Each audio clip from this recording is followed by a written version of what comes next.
talk about what I think is the most interesting aspect of kinetics, and that is the reaction mechanism.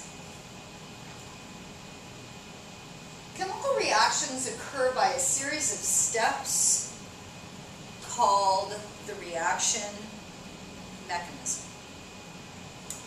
And you are familiar with reaction mechanisms because when we utilized Hess's law to figure out the enthalpy, calculate delta H for reaction, Hess's law utilizes all the steps of a reaction mechanism to calculate the overall enthalpy of reaction for the overall balanced equation from it. So you've seen reaction mechanisms before. For instance, if you can remember back to the Bombardier beetle, and I think it was a three-step mechanism that gave the overall reaction for its spraying its hot gas out of its abdomen. Okay, so reaction mechanism. Now, a balanced equation does not tell us how reactants become products. It's only kinetics that helps us determine the steps of a mechanism. So on the board I have the balanced equation for nitrogen dioxide reacting with carbon monoxide to give us nitrogen monoxide and carbon dioxide gas. Okay, and so chemists do an experiment or a series of experiments to determine the rate law for this reaction. And what they find for this reaction is that the rate law looks like this. It is rate equals K times the concentration of nitrogen dioxide squared. So that tells us then that nitrogen dioxide is a second order reactant. Okay, and there we go. So experimentally, we can determine this.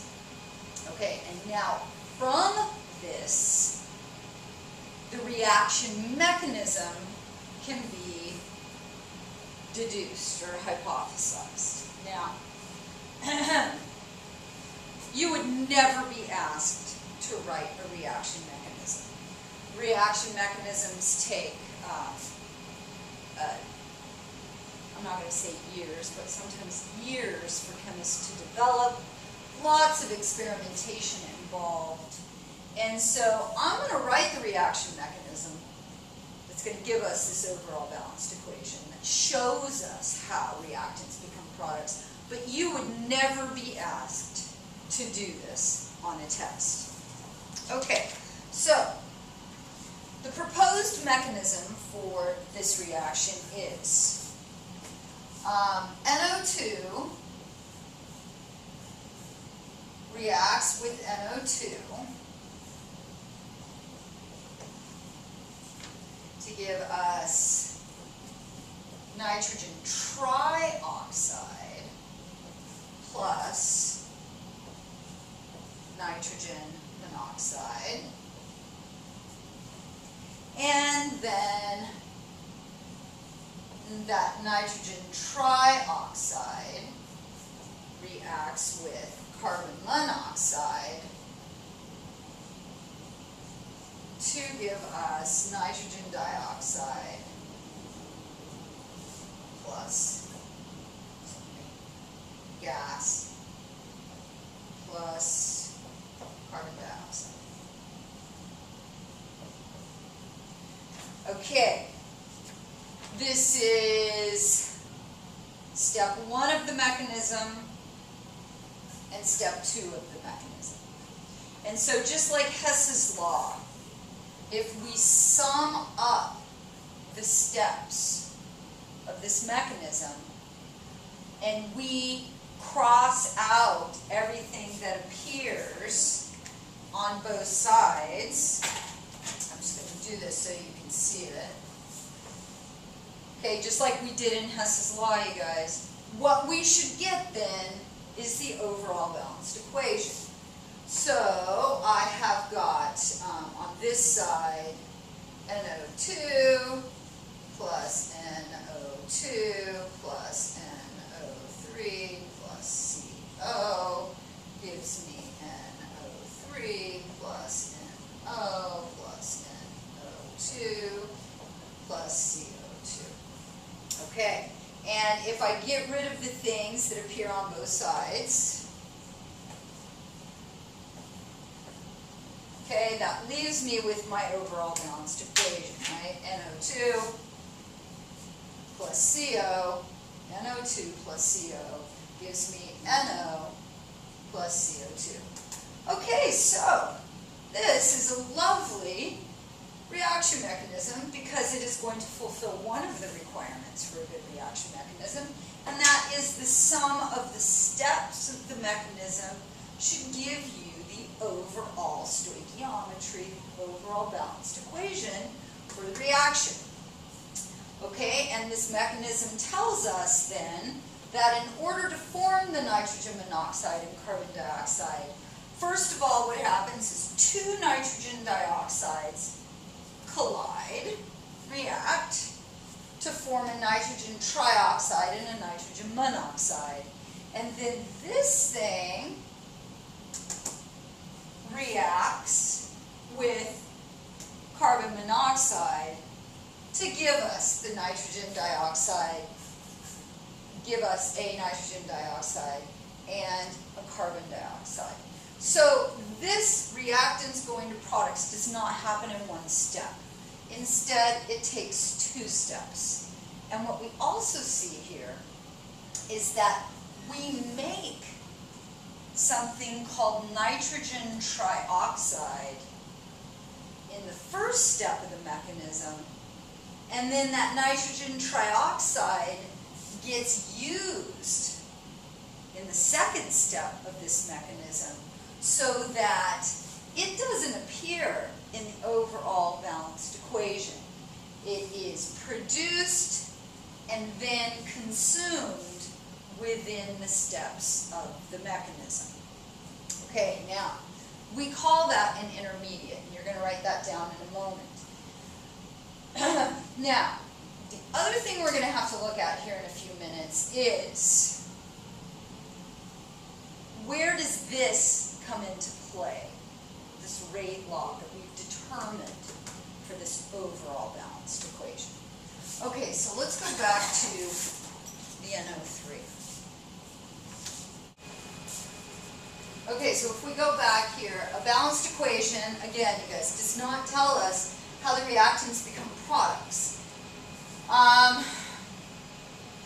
It's kinetics that help us determine the mechanism, the steps that are taken in order for reactants to become products. Balanced equations tell us all about what we start with and what we end with, and the overall stoichiometry, meaning how many pieces does it take of reactants and how many pieces of products do you get, but nothing about how the reactants become products. Okay, so this is a blank spot for what you just wrote on the board. And we say that nitrogen trioxide is an intermediate. It is produced and consumed in the mechanism and does not appear in the overall balanced equation.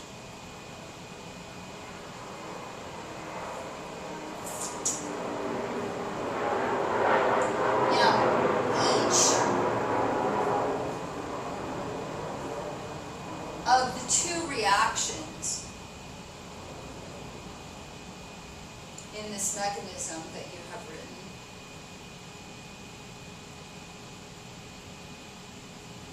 is called an elementary step, whose quote-unquote rate law, okay, and this is in quotations, you guys, because this is not an experimentally derived rate law, whose rate law can be written from its molecularity. And molecularity describes the number of species that must collide to produce this, the elementary step of the reaction. Well, we have a unimolecular step.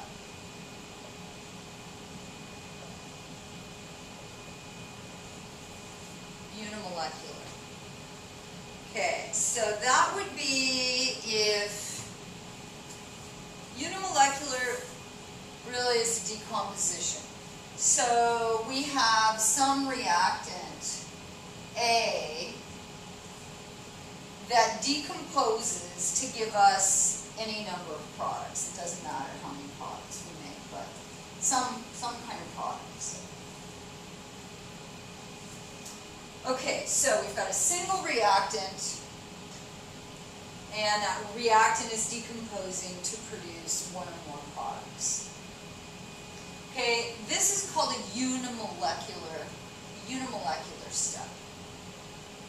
And we can write a rate law for this step of a mechanism. You can't do this for an overall equation, okay? But for steps of a mechanism, this is what we do. Okay, we can write the rate law for this kind of step based on molecularity in terms of this being unimolecular. So what would the rate law look like? It would be rate equals K times the concentration of A.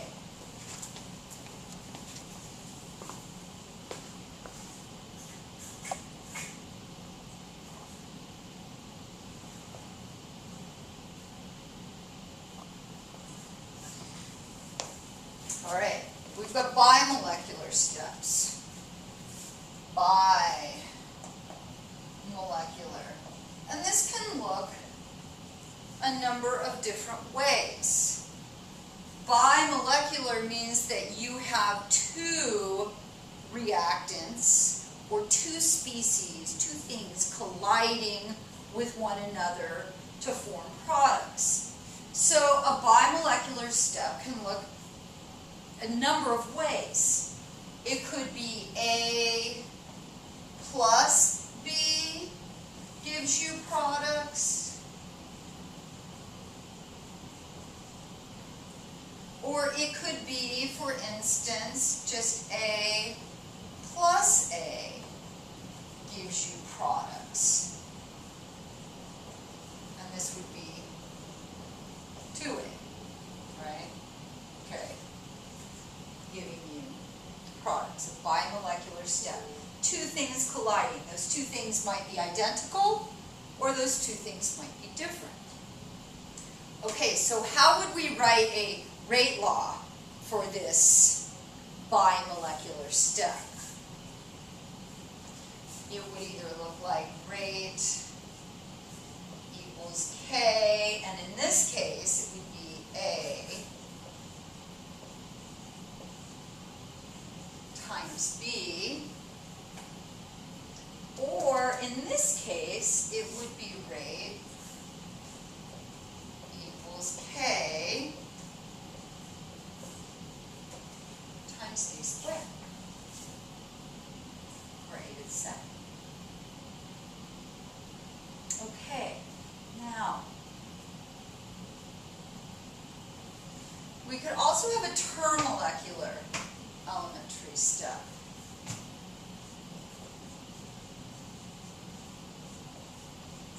They are very, very rare in nature. Very rare. Because the probability of three reactants colliding together at the same time in the correct orientation, in terms of probability, it's very unlikely. And so we don't see them in nature. Hardly at all. Okay, so There's lots of ways this could look. It could be A plus A plus A giving me products. And in that case, the rate law would be rate equals K, A, that. A plus A plus B give me products,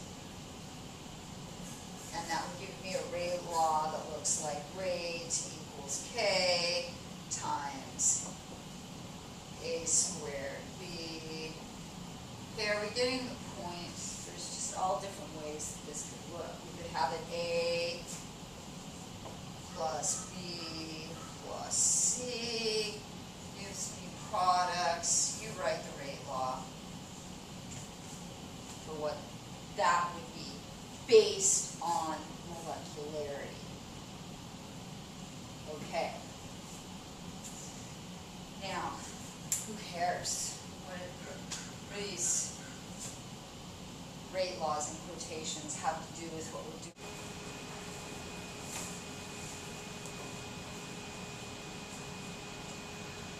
All right, so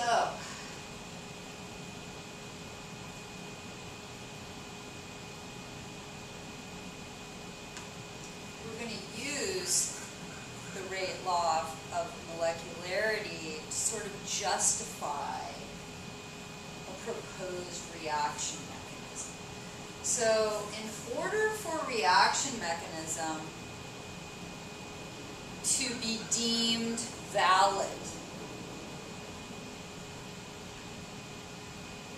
it has to satisfy two requirements. Number one, like we saw in Hess's law, the sum of the steps of a mechanism have to give the overall balanced equation. Okay, so when you sum up the steps, it has to equal the overall balanced equation. But what does this have to do with kinetics? The other piece that's certainly just as important, and how we can get to the mechanism, is that the mechanism has to agree experimentally, or it has to agree with the experimentally determined rate law. And so what you do, what chemists do when they are hypothesizing reaction mechanisms is the first thing they have to do is they've got to determine the rate law for the overall balanced equation. And once they have experimentally determined the rate law, they know what the overall balanced equation is, then they can begin to come up with mechanisms that will support both of those things. Okay, now the important thing about this, and then we're going to go back to the board to look at this stuff one more time to try to wrap this up, is that a reaction is only as fast as its slowest step. Also known as its rate determining step.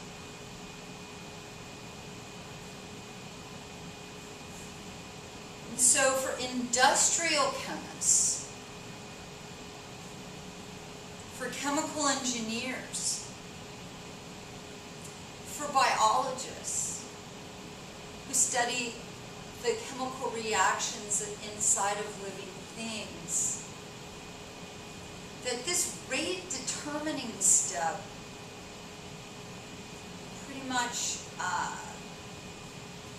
puts the parameters on how you're going to facilitate going from reactant to product.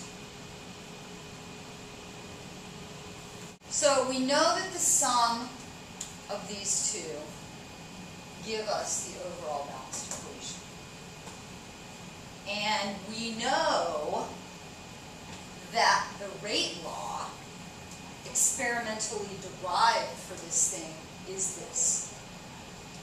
Okay, so what this rate law tells us then is that this step right here, step 1, this is the slow step.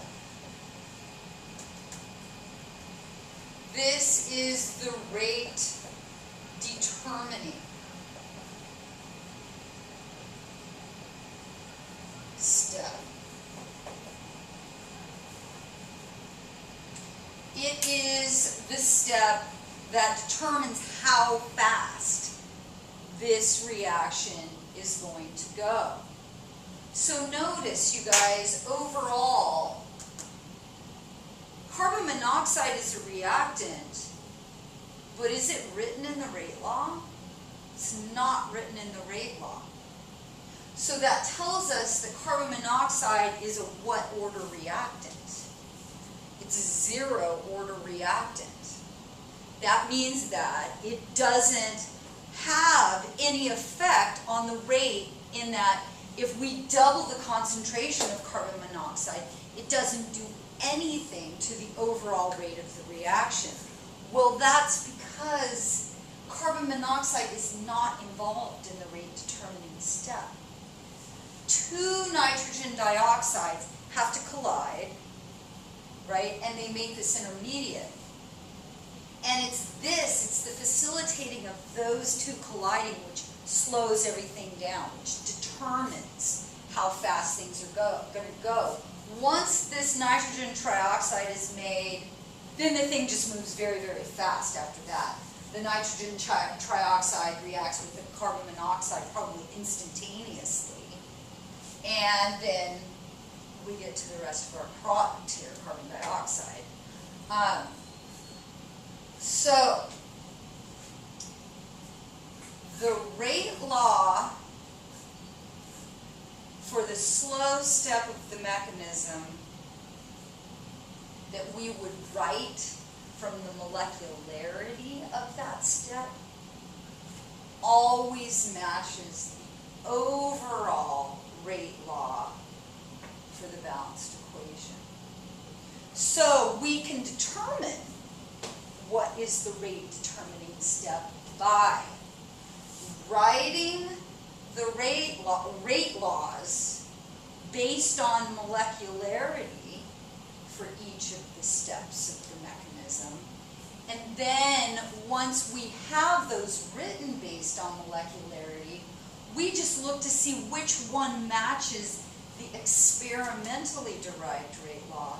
And that tells us then, well, that step is the slow step, the rate determining step of the mechanism. And then industrial chemists and biologists, they do everything that they can to facilitate this rate determining step so that they can have the best reactant to product efficiency than they possibly can. Okay, now another thing to keep in mind is when chemists are writing reaction mechanisms, which again, you guys, it's art as much as science, I think, because you're imagining, but not only are you imagining, of course, you track these intermediates. So once they're kind of proposing a mechanism, then right in fine-tuning it, they're proposing intermediates, things that appear very rapidly and then disappear. And then they begin to track those intermediates to try to validate their mechanism. You'll never be asked to write a mechanism again. Just validate them, meaning, does the thing sum up to the overall balanced equation? And does the experimentally derived rate law for the overall equation or reaction, does it match the slow step of the mechanism? And remember, we write the rate laws for the steps of the mechanism based on molecularity.